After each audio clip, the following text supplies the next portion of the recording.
Hola, buenos días. Quiero iniciar agradeciéndole a la doctora Luisa Fernanda la oportunidad de participar en este congreso.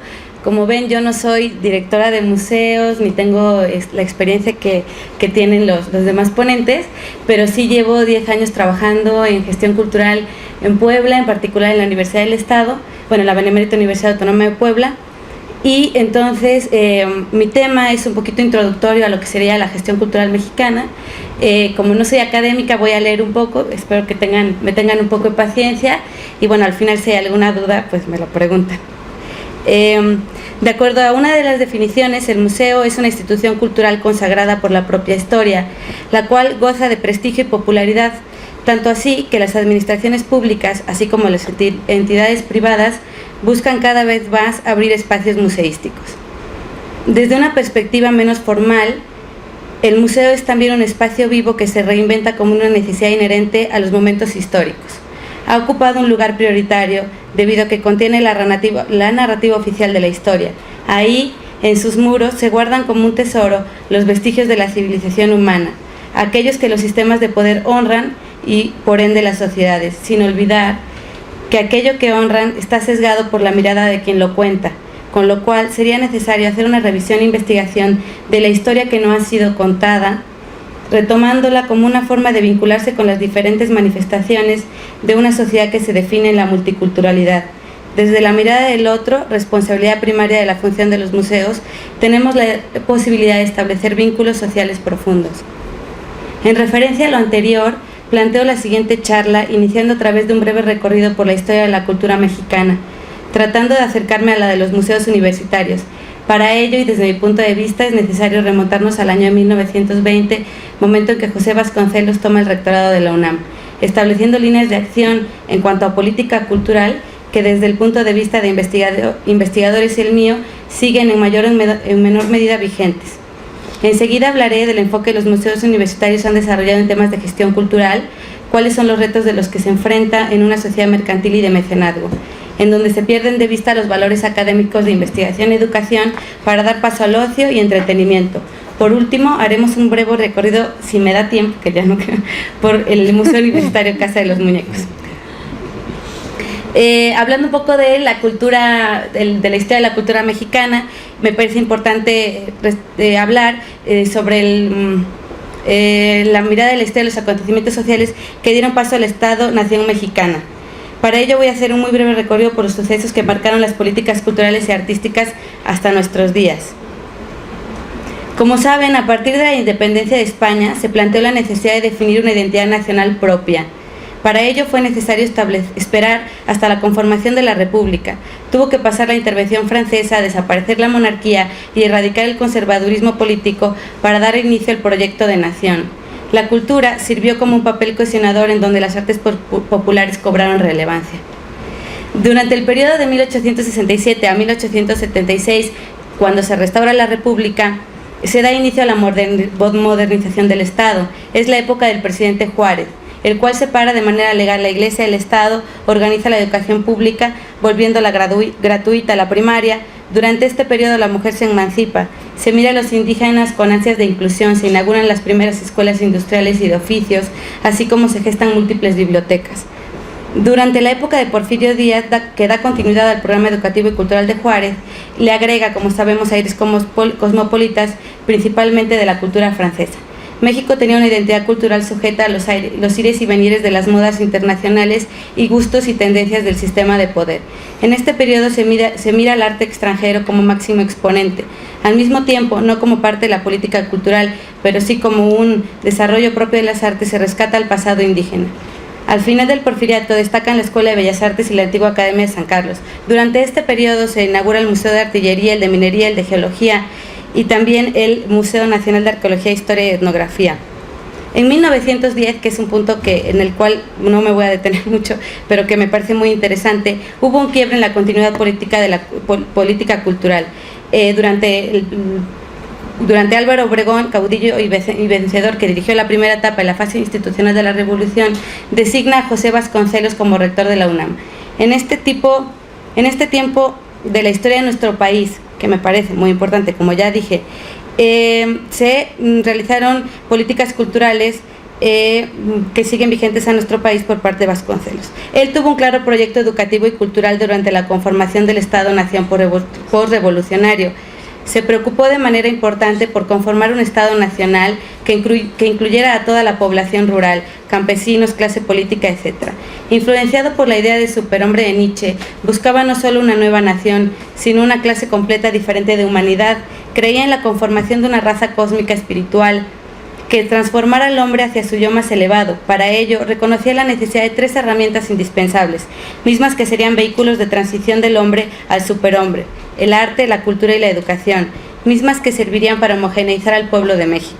Durante la época de Vasconcelos se da el auge del muralismo, música y literatura vernáculas. Abogó durante su época por una actitud crítica, misma que elevaría el nivel de espíritu de los mexicanos. Se encargó de exaltar el patriotismo a través de la educación, sembrando valores de amor, respeto y solidaridad hacia la cultura nacional mestiza. Situación nuclear que al momento es vigente, pues plantea una situación poco resuelta, que es la lucha interna del mexicano con su propia esencia, una de la que ya no se habla, que es tácita, que sigue rigiendo nuestra historia, misma que requiere en urgencia reconciliarse. Hablo de asumir la esencia del mestizaje, dándole valor sí a las tradiciones indígenas populares, a la unidad étnica, centro de nuestras raíces, pero también al pasado colonial, fruto de la conquista de los españoles y causante del mestizaje, es decir, de nuestro origen mexicano. Solo así, unidos y asumidos los hilos que nos conforman, encontraremos la fuerza de defender a nuestra nación. Hablo de hacerle el amor a nuestro origen, de aceptar la historia, tomando de ella la sabiduría para el presente y futuro. Vasconcelos promovió una nación igualitaria. Para ello se enfocó en la educación, reforma agraria y cultura nacional. Se fundaron escuelas al aire libre para obreros, extendió la cultura a otros sectores de la sociedad, reconoció la importancia de la educación del pueblo. Solo así el hombre podría elevarse a sí mismo para crear una nación justa, incluyente e igualitaria. Las líneas culturales de Vasconcelos, quien reconocía la importancia de la cultura, el arte y la educación para la sociedad, son vigentes. Todavía es prioritario en nuestra sociedad trabajar en la educación, en la inclusión de todos los sectores sociales, en donde el mundo indígena no esté relegado, pero tampoco el colonial, en donde esta fragmentación existiese solo como una línea divisoria de estudio, pero que se asumiese como una continuidad en la historia de los mexicanos. En los siguientes años, en cuanto a la historia cultural de nuestro país, se creó el Instituto Nacional de Antropología e Historia, el Instituto Nacional Indigenista. También se da un muy importante crecimiento de los servicios culturales, se origina el INBA, se crea Ciudad Universitaria, se fundan universidades a lo largo del país, se inauguran y remodelan museos dando mayor difusión al arte y a la cultura. Surge Conaculta en 1988. Los modelos de gestión cultural mexicana, y esto ha ocurrido y se ha desarrollado en las últimas 2 décadas, plantean 2 situaciones. Una que es el reconocimiento de la gestión cultural como una profesión, y la otra que es la capacitación de los gestores culturales como profesionistas especializados de su labor en las políticas culturales. La definición del gestor cultural es complicada, pero de inicio pienso que es justamente la persona que da acción a la cultura, es la persona que pone en acción las políticas culturales. En México se trabaja principalmente en 3 modelos de gestión, sobre 3 modelos de gestión. El primero es el modelo de desarrollo local, que se caracteriza por el desarrollo y fomento artístico y cultural de las comunidades. Se origina en el México posrevolucionario del que hablamos momentos atrás. Abre escuelas en todo el país con el objetivo de conservar las tradiciones y habilidades artísticas del México indígena y mestizo. Los que encabezan dichas acciones se le conocen como promotores culturales, los cuales requieren conocer la comunidad, realizar proyectos sociales encaminados a la integración y desarrollo social. El segundo modelo en el que trabajamos los gestores culturales es el de difusión de las artes, que es el modelo justamente de Vasconcelos, al que solo quisiera agregarle que él hizo un proyecto que se llamaba Misiones Culturales, que era justamente llevar y acercar el arte a todos los sectores de la población. Y un tercer modelo es el modelo de gestión empresarial. Este modelo, que como se intuye en su nombre, tiene una visión mercantilista del arte y la cultura. Los agentes para este modelo son en realidad empresarios en busca de capital. Se mueve en la lógica del mercado. Algunos ejemplos de este tipo de modelos son las disqueras, las editoriales y los medios masivos de comunicación y quizá también el mecenazgo. Ahora solamente voy a hablar por último de las problemáticas y retos de una gestión cultural para México. La gestión cultural mexicana se encuentra dentro de los avatares de los modelos económicos y sociales. Es aquí donde identifico una primera problemática, es decir, el modelo neoliberal globalizante privilegia una sociedad de consumo y mercantilista, en donde el aprecio por el arte y la cultura han quedado por debajo del mundo del espectáculo. Hablando en específico del tema de este congreso, que son los museos universitarios, considero que se encuentran también permeados por esta problemática. Es cada vez más común ver en espacios universitarios exposiciones separadas de la investigación, la docencia y la academia. En este punto la pregunta sería, ¿será ético sacrificar su función sustancial en pro de atraer nuevos públicos? Dentro de la problemática de los museos, habría que pensar entonces en la autenticidad y autonomía de las universidades, tanto públicas como privadas, puesto que de esto depende también la libertad con la que se gestan los proyectos. El museo universitario tiene en principio ciertas ventajas de las cuales no cuentan los museos privados, como por ejemplo, que en teoría se sustraen de las exigencias mercantiles, continúan aún siendo espacios para el conocimiento y la investigación, situación que debería mantener su función sustancial educativa. Si bien es cierto que requiere reinventarse e innovarse, desde mi punto de vista no debería perder de vista su situación nuclear. El gestor cultural, antes de iniciar cualquier proyecto, requiere preguntarse qué es cultura. Es imposible dar cabida a la gestión sin un planteamiento inicial claro, pues a partir de esto se establecerán, como vimos anteriormente, las líneas políticas culturales. Enseguida el gestor debe preguntarse para qué se está haciendo dicha gestión. De no tener clara esta situación, corremos el riesgo de montar una exposición, ser visitada por unas cuantas personas, desmontarla y es todo. Si de verdad queremos mover conciencias, es necesario saber cuál es el propósito de lo que estamos haciendo, generar el contenido claro, situación que como consecuencia dará una formación de públicos. Es interesante notar cómo se gestan proyectos sin contenido y por ende sin repercusiones sociales. La gestión cultural lo que hace es precisamente eso, gestar arte y cultura. Desde mi punto de vista, para generar pensamiento crítico y conciencia social. Dado esto, nuestra responsabilidad con la sociedad es inmensa. Por poner un ejemplo, el siguiente. Si un gestor decide traerla a la Filarmónica de Berlín y montarla en una junta auxiliar, las repercusiones sociales serán pocas, dado que las personas de esta junta no están familiarizadas con este tipo de música. No se trata de denostar a esta población y de menospreciarla, por supuesto que tienen la capacidad de apreciarla, pero hay pasos anteriores que desarrollar antes de llegar a este punto. Un buen gestor cultural tendrá información arrojada de una investigación de campo y sabrá qué manifestación artística montar en determinada junta auxiliar.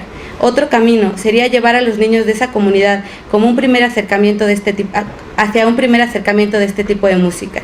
Está comprobado que si durante la infancia tienes este tipo de acercamientos, en la edad adulta sentirás un referente personal al oírla. Aquí está un camino para la formación de públicos. De este mismo modo, el Museo Universitario tiene un trabajo importante con su público, es decir, los estudiantes y la sociedad. Habría entonces que encontrar herramientas y formas para que se sientan identificados con lo que en la sala se muestra. En el caso universitario Casa de los Muñecos, el acervo es de arte virreinal. El universitario estudiante posiblemente no se sienta vinculado a este pasado, es más, puede disgustarle porque le refiere al sometimiento colonial, con lo cual el museo requiere hacer trabajo de investigación y de campo para llevar al estudiante a reconocerse en esos muros. Sé que puede sonar como una labor épica, sin embargo creo que existen los caminos para hacerlo. Termino mi ponencia concluyendo que el mayor riesgo que el Museo Universitario tiene desde mi punto de vista es generar arte contemplativo, montar exposiciones pocos visitadas con pocos referentes para el espectador, en donde las autoridades o especialistas del mismo nos hayan preguntado por qué las personas no los visitan. ¿Será acaso que si muestran temas que se hagan cargo de la multiculturalidad mexicana, los resultados cambien? Es todo. Gracias y perdón los nervios que yo estoy muy. Muy bien, María.